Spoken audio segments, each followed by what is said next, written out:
kwamba kumbe wakati wa ukopaji wa pesa hiyo ilikuwa unasaini fomu inayosema nakopa, na wakati huo huo unasaini fomu inayosema nauza nyumba.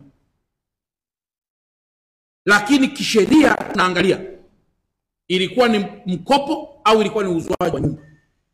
Kwa kuna mazingira ya pasi na shaka ya unyang'anyi yaliyotumika kunyang'anya nyumba ya Bi Alice. Lakini kama mnakumbuka, ndugu yetu Justus M. Lugaibula, Mungu amrehemu, alishafariki. Na kwa mantiki hiyo msimamizi wa mirathi kwa sasa anaitwa Bi Alice Nyamwiza Pasco Haule, msimamizi wa mirathi. Kwa lugha nyepesi ni kwamba ingelikuwa katika sheria za kawaida, hati hii ingehama kutoka kwa ndugu Mohamed Mustafa Yusuf Ali kurudi tena kwa Justus M. Lugaibula. Umenielewa?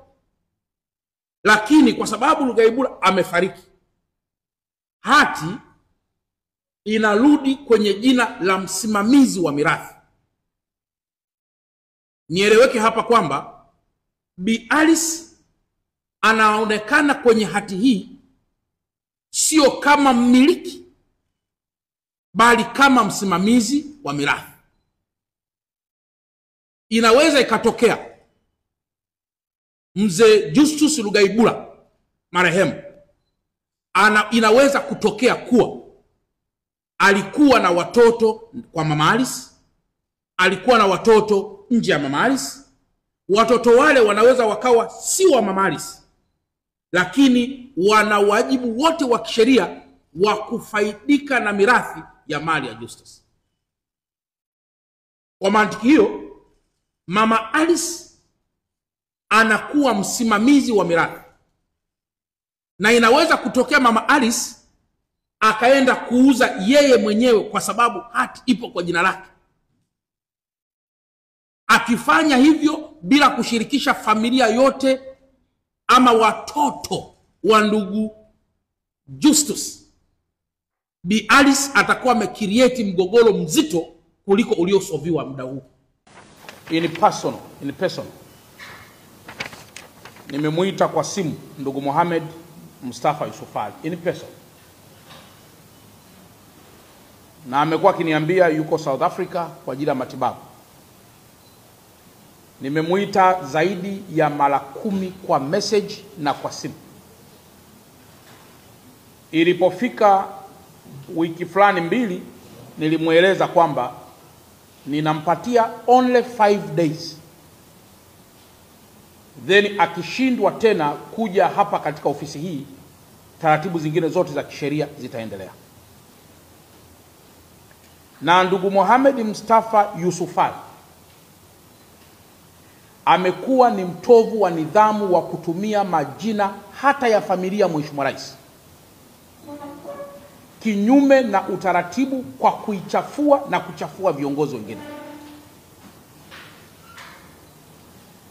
Bado mbele yenu waandishi wa habari, natoa tena siku 5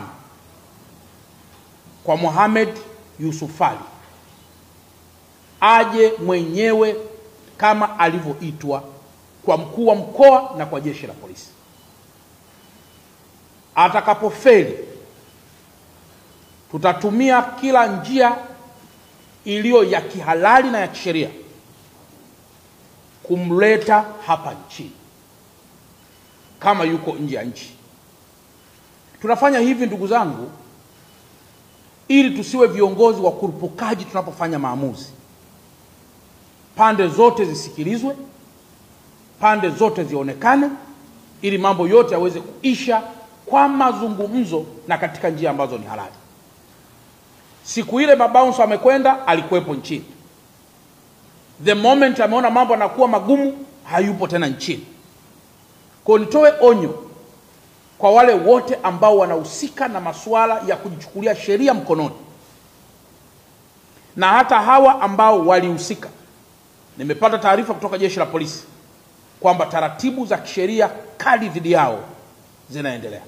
Kulikuwa kuna makaratasi wamekuja nayo, wakadai kwamba mume wangu alikopeshana na mtu anaitwa Mohamed Mustafa Yusufali pesa taslimu milioni 150. Akamwambia aweke bondi nyumba ili ampe hati, ili atakapomlipa pesa zake basi Mohamed atamrudishia hiyo hati. Labda Hajira advocate, transaction hizi ambazo zimezungumzwa na commissioner ziliwekwa kwenye account ya Justice? Hizo za pesa sina uhakika sana juu ya hilo, kama walipeana cash au ziliwekwa kwenye account. Hapa yapo mambo ambayo katika hali ya haraka haraka yanaonesha kwamba yapo pasi na shaka. Jambo la kwanza ni kwamba hakuna mabishano kwamba nyumba hii ilinunuliwa na ndugu yetu Mama Aris chini ya mume wake ndugu yetu marehemu Justice. Walinunua nyumba hiyo mwaka 2007-2008 kama ambavyo amekushasema. Lakini jambo la pili, ilipofika tena mbele kidogo mwaka 2011 au hata kabla mwaka 2011, hatubishani kwamba mama anakiri kwamba aliona mume wake anataka kuuza au kuiweka rehani nyumba. Kwa hiyo kinywa cha kutoka kwa mama kinatoa ushuhuda. Alimuona mume wake kwa macho yake kwamba anataka kuuza au kuweka rehani nyumba hiyo. Ilipofika mwaka 2011, mama kwa kujua au kutokujua, hati iliyokuwa kwa jina la bwana Justice sasa ikawa transferred kwenda kwa bwana Mohamed.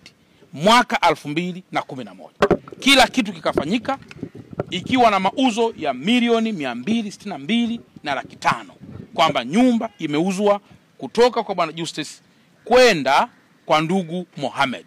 Mwaka 2012 mama huyu, nadhani baada sasa ya kuwa amekushashtuka sasa mpaka mwisho kwamba kumbe haikuwa tu mume kwenda kuweka rehani, kumbe haikuwa tu mume kwenda kutaka kufanya vitu gani, kumbe inawezekana mume ameiuza nyumba. Kwa mwaka 2012 akaenda mahakama, akaenda Wizara ya Ardhi kwenda kuweka caveat, kwenda kuweka zuio. Kwa maelezo ya ndugu yangu kamishna msaidizi wa ardhi ni kwamba zuio hilo linapokuja la kuzuia mchakato wowote wa kutransfer ardhi au hati kwenda kutoka bwana Justice kwenda kwa yule bwana Mohamed, tayari 2011 hati ilikuwa imeshakuwa transferred na inamsoma ndugu Mohamed.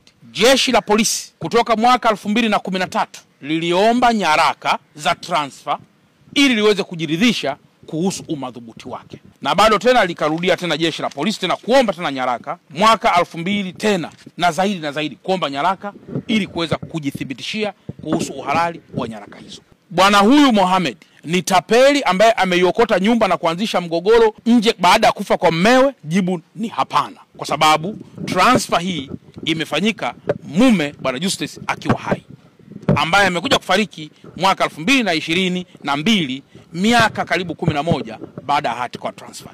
Kama hati ilikuwa transfer na zaidi ya miaka 11 huyu bwana yuko hai na mama yuko hai, nini kilipelekea bwana Mohamed asiwe mkaaji wa kwenye nyumba aliyokwisha inunua? Mohamed, kwa mujibu wa maelezo sasa wakili wake, ni kwamba kulikuwa tayari kuna mizozano ambayo bwana Mohamed alikuwa ndani na nje ya nchi, na mizozano hiyo ikiwa inaendelea, na ndio maana mpaka leo akawa bado hajafanikiwa kuishi kwenye nyumba hii. Kwa mantiki hiyo sasa, mambo machache ambayo nataka niyatolee msisitizo. La kwanza, ni shukuru sana mkuu wa wilaya na viongozi wa Kinondoni kwa kutake action haraka kuhusiana na jambo hili mara tu baada walipopata taarifa kwamba kuna uvunjifu wa amani unaendelea hapa kwenye kiwanja hiki. Na nitoe wito pia kwa mkuu wa wilaya, wewe kama msimamizi wa mkuu wa wilaya au kama mwakilishi wa mkuu wa wilaya wengine, na kwa kuwa na jeshi la polisi liko hapa, kuanzia leo, hii tarehe ya leo tunavyoisema leo, katika mkoa mzima sitaki kuja kuona kuna mtu yoyote anaitwa bouncer ambaye atakwenda kuchukua jukumu la kufanya eviction bila consultation au bila maprofessional ambao ni jeshi la polisi au vyombo vya dola. Na ikitokea mahali popote watu wameziba masikio, washughulikiwe hapo hapo immediately kwa sheria kali mno, ili mkoa wetu uendelee kuwa na amani kama ambavyo upo sasa. Nilishukuru sana jeshi la polisi. Jeshi la polisi kwa mkoa wa Dar es Salaam as a regional commissioner linafanya kazi kubwa sana. Mheshimiwa Rais wa Jamhuri ya Muungano wa Tanzania amewezesha jeshi la polisi na majeshi yote kuwa na vifaa si tu vinavyowatosha, lakini vya kisasa na vinavyokidhi teknolojia ya sasa. Na nitoe rai kwa Mtanzania yoyote anapopatwa na tatizo, tusikrem kwamba jeshi la polisi lipo kama lilivyokuwa au jeshi la polisi litasema halina gari. Unapopatwa na jambo lolote, piga simu kwa jeshi la polisi, nenda karipoti kituo cha polisi ili waweze kukusaidia. Ninaamini jeshi la polisi ambalo katika mkoa wa Dar es Salaam ambako mimi ndio mkuu wa mkoa kwa sasa, hakuna mahali ambapo watashindwa kutake action. Mabouncer hawa tumepokea malalamiko, baadhi ya maeneo kuna vitendo vya wizi, vitendo vya ubakaji, vitendo vya udhalilishaji na vitendo kwa kuwa sio professional. Yaani ukishajaa tu msuli namna hii tayari unaweza kuhisi kwamba unaweza kila kitu. Hiyo ni hapana. Lazima ufuate taratibu za serikali yetu na taratibu za nchi yetu. Mahali hapa kisifanyike kitu kingine chochote. Mpaka sasa vyombo kwa uharaka mkubwa mno vijiridhishe haya machache ambayo yamelalamikiwa. Moja, umadhubuti wa nyaraka zilizo transfer. Lakini mbili, na masuala haya ya umiliki kwa ujumla wake. Tukifuata sheria leo, hata tukaenda mahakamani leo, maana yake ni kwamba mwenye hati ya nyumba hii ndugu Mohamed. Si kama mnaelewa ndugu zangu. Kwa nihitimishe kwamba sio vizuri sana kunyang'anya mali ya watu. Watanzania naomba hili walielewe, na hasa wa Dar es Salaam. Hautapata faraja na furaha ukikaa na mali ya mtu yoyote. Unaweza kuhisi umefaidika, lakini hautakuwa na furaha ya moyo mpaka unaingia kabrini. Kwa nyumba hii Mama Aris na ndugu Mustafa wote wawili, ukweli wote wawili wanaufahamu. Pamoja na kwamba hapa tunahangaika, ila hawa wawili wanafahamu. Kwa hiyo hawa wawili hakuna anayeweza kuishi kwa amani hapa mpaka wanaingia kabrini. Hawa wawili hata tungesolve kwa namna gani. Kwa hiyo tunahitaji busara za mioyo yao nje kabisa na misingi ya kisheria ikiri kuhusu haya yanayozungumzwa, na ndipo furaha ya moyo itatokea.